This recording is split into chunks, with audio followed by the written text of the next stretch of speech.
E aí, vamos estudar a lição? Povo de Deus, lembra que nós propusemos ontem que a partir dessa semana, ao longo de toda essa semana, melhor dizendo, estamos estudando o livro do Gênesis. E por falar em Gênesis, nós nos remetemos neste momento à Semana da Criação. E tem uma galera por aí dizendo que a Semana da Criação foi muito mais extensa do que dias literais, que foram cada ano, cada dia da criação representa, na verdade, milênios, representa, na verdade, um longo período de tempo, especialmente a galera dada ao evolucionismo ou a galera dada esse processo do evolucionismo teocêntrico, como se fosse Deus conduzindo a evolução e precisou Deus para formar o processo da criação milhares e milhares de anos, e etc, etc, etc. Ok? Muito bem. Ao analisarmos esse contexto, nós percebemos que a criação ela é literal. O texto bíblico não está sendo contado em formato de alegoria, em formato de parábolas, está sendo uma narrativa do que aconteceu. E aí você tem, houve tarde de manhã o dia primeiro, tarde de manhã o dia segundo. E aí tem uma partícula lá, tem uma palavrinha hebraica lá chamada Yom, Y-O-M, que na verdade ela é resultante, ela é definida como sendo tarde e manhã, ou seja, uma tarde e amanhã é o resultado da palavra Yom. Yom significa uma tarde ou amanhã, o Yom significa um dia literal. Não confunde Yom com Oim, não, nada a ver, tá? Oim é o sistema missionário de jovens da igreja.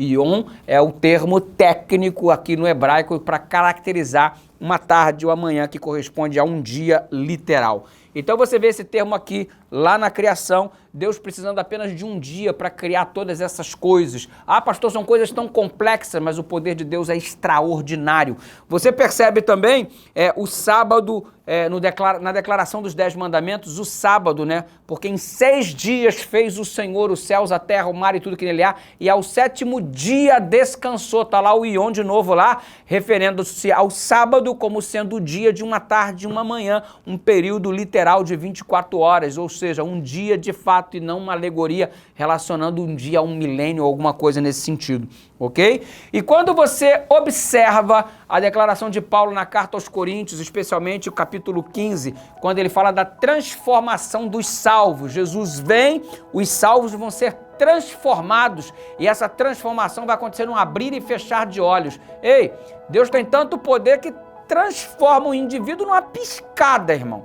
Eu tô com o meu câmera aqui, ele tá derrubado, coitado, ele vai precisar das 5 piscadas, mas assim, normalmente é uma piscada só. O processo da transformação. Diante desse processo de transformação tem uma coisa muito interessante. Eu te pergunto, Deus por acaso precisa de 1000 anos para transformar o ser humano? Numa piscada de olhos ele resolve. Você acha que ele precisava de 1000 anos para criar o que ele criou? E um dia ele resolveu cada coisa. Aliás, se ele quisesse ter criado tudo num dia só, num momento só, numa piscada só, ele teria feito tudo isso, porque ele tem poder para isso, ok? Ele é tremendamente onipotente, mas ele o fez de modo organizado, de modo didático, com coisas para nos ensinar dia após dia, e o 7º dia ele descansou, terminando a sua obra que como Criador fizera. Que Deus nos dê entendimento e fé para aceitarmos o relato e não ficarmos criando conjecturas, porque a gente não entende o poder de Deus, a gente tem que dizer que é muito tempo que não entende. Ei, coisas que a gente não entende, a gente aceita pela fé, em nome de Jesus. Deus tem um poder extraordinário, poderia ter criado instantaneamente e ainda levou 7 dias para estabelecer um processo pedagógico para ensinar verdades que precisamos absorver concernente a Ele como nosso Criador. Que Deus nos ajude e nos ilumine a cada vez mais, em nome de Jesus. Pai eterno, obrigado pela lição do dia de hoje, porque o Senhor é o nosso Criador todo-poderoso, em nome de Jesus.